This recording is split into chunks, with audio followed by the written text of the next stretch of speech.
Hey y'all, this is part 2 of Who the is my baby daddy. So first of all, I did not finish my makeup yesterday. I didn't even get ready for real because I got 2 kids and my skin started itching because I have sensitive skin, so I had to wash it all off and waste a whole bunch of makeup. So with that being said, we're not getting ready today. I'm gonna just spill some tea. All right, so we left off. I was in my own place. It was roach infested. I could barely pay my rent. I could not afford my electricity. So some time had passed and I did get into a relationship with a guy and we got our first apartment. We stayed there until that lease was up and then we got into another apartment, and that was when I had to escape from him. It was a very abusive relationship and I had to leave. I had to leave at a second's notice. I didn't have time to search for places to stay or sign a lease or do any of that. I literally had to get the fuck up, take my shit and go. Because of that, I had to move home again.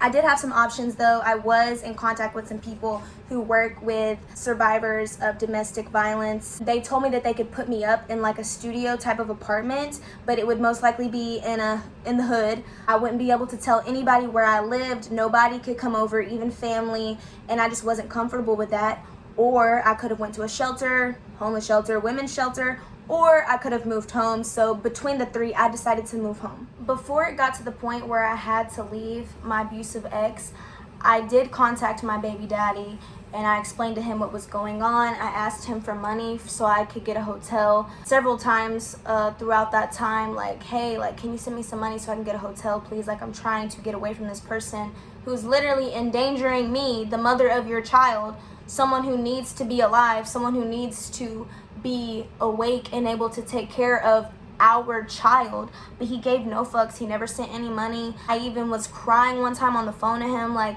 can you please just, I will drive all the way to Knoxville right now, just send me some gas money, please. Like, I need to get away from this man. I do not want to go back home. And he's telling me, like, just go to your mom's house. You can always go there. You're always welcome there. bro, no, like, I do not want to go to my mom's. My family life was not the best, and I'm not going to go into it because that's not what this story time is about. But it's like, bro, I just needed some help. I just needed some help. I keep begging you for money. I keep begging you to help me with daycare, with food, just to take care of your child. This is something that he could have done to help take care of his child, to help me get away sooner, to help me get away easier. But he refused. At this point, I'm still not getting child support. I'm doing everything myself. I'm driving a raggedy ass car. It don't have heat, it don't have air. I had a good job, but when you're living with someone and you're expecting like to go half on bills, like, why would I even think that this would happen? Like, why would I have the money to just like be able to get a new apartment at a glimpse notice? Some people do, okay? And maybe a lot of people do, but at that time, I just did not. So I did have to go home. Still wasn't receiving help from my baby daddy at all. No child support. I'm paying daycare out of pocket. There was a point where I had to transfer her daycare and I wasn't getting vouchers because the voucher people took too long to message me back. So I'm paying daycare out of pocket. It's like $200 a week. I'm asking my baby daddy, like, hey, can you send me like $50 a week, you know, to go towards it? No response. Never responded, never answered. I do just want to say that my baby daddy did send me some money here and there, and I did like a screen recording of it in my last video. Yes, he did.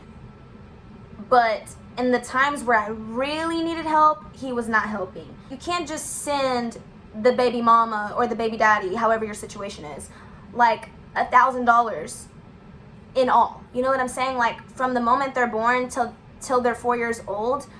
How do you justify that? I'm paying thousands monthly to take care of your child, and you damn near only sent me like $1,500 from the time that she was born till the time she turned 4 up until August. Make that make sense. People keep saying, oh, you should be lucky that he even did that. Yes, I'm grateful for the times he sent me money, you know, but the times that he sent me money, I wasn't really in need of anything for the most part. Like, yes, my daughter needed things all the time, but I had already been the parent doing everything. So I'm already spending all my money on this. I'm already doing this and doing that. So it's like, thanks for sending me money, already took care of it. You know, you took too long type of thing. So like, yes, I'm grateful for the money he did send, but it wasn't enough. And for all of the stuff that I was having to do, leaving school, moving home, damn near homeless, damn near carless. Why did you not ever? And like you see, Aaliyah didn't even have a bed at one point. She's sleeping on the ground, bro. We're sharing a room at my mom's house. You couldn't have sent anything? I'm working as hard as I can to stack money to be able to get out of this awful situation. I'm paying daycare every week on top of it. I ended up having to pay my mom like money for electricity or something. I had a car note at that point because I got rid of my raggedy car. I'm paying for all this stuff on my own, all of it. My goal was to stay at my mom's for 6 months and then move out. I was not able to do that because when I started applying to apartments, I was told that I had something on my credit that was hindering me from getting an apartment, and turns out it was from my relationship with my ex, who was very abusive. We had an eviction, but I wasn't even living at the apartment at the time of the eviction. It was during the time where I was like getting my stuff together, getting ready to leave him. But the eviction did fall on my record because my name was still on the lease, even though I tried to get my name off that lease multiple times. But the leasing office told me that my ex would have had to sign off on it, and he wasn't going to do that because he wanted me to be trapped. Like, he wanted me to go down with him. I had to pay like $3,000 or something, and I'm like, I'm not gonna pay $3,000. That's not just my debt, it's his debt too. So that's a whole other story. Because of that, I ended up having to stay at my mom's longer. While I'm at my mom's, the NFL draft happened. And I watched the entire thing because I was like, bro, if my baby daddy does not get drafted, what we gonna do, y'all? What are we gonna do? Because he done spent 5 years in school neglecting his responsibility. He did not do much, you know what I'm saying? And I have the screenshots of all the money he ever sent me throughout her entire life, okay, on Cash App. And we already had discussions in the past, like, you know, Once I go to the NFL, I'm gonna take care of my responsibilities. I'm gonna pay child support. I'm gonna send you this. I'm gonna do this. I'm gonna do that. where's that same energy? Why are you not paying your child support? Anyways, so I'm watching the draft, y'all. I'm watching it at home. I'm watching it at work because, mind you, I was at Hooters working during the draft. I never heard this man's name called. Not once. Not freaking once. So apparently he took a free agent deal to the Cowboys. Apparently he got a $5,000 sign-on bonus. I didn't get none of that. I didn't even get $50. He didn't say anything. He didn't send anything. But Whenever you make it, you gonna take care of your child. while I'm at my mom's, I get pregnant with a new guy, not my baby daddy, not my first baby daddy. Y'all, when my baby daddy found out that I was pregnant, he started being extra rude, extra standoffish, saying things like, Oh, ask your new baby daddy. Go argue with your boyfriend. things of that nature. I don't want nobody around my child, da-da-da-da-da. Sir, you're not even around your child. I'm ready to move out. I'm moving, and I'm moving to a new city that's only a couple hours away from Laverne, right? I'm in the process of moving. I'm getting my stuff together, trying to find a job while pregnant. Very difficult. And then my baby daddy messaging me, getting an attitude, talking about, Oh, why are you moving there? I'm like, my OBGYN is here. I'm about to give birth here. And he's like, yeah, but why? Why are you taking my child there? Because I'm elevating my life. I'm moving out of my mom's house, which you didn't even help. You know, your child's sleeping on the floor. Your child's sleeping in the same bed as me. You're not helping. You're not supporting. You haven't sent a dime, but you're getting mad at me for where I'm about to take her? Do you hear yourself? Like, honestly, do you hear yourself? But you moved all the way to Texas. But you talking about me moving a couple hours away from Laverne, where I grew up. I think it was around August when I started first receiving the child support payments. And I was like, thank God, finally, he's helping. Turns out the child support was coming out of his check automatically. His bank accounts had a levy on them. So he wasn't the one paying the child support. Like, he wasn't going out of his way to pay extra or do any of that.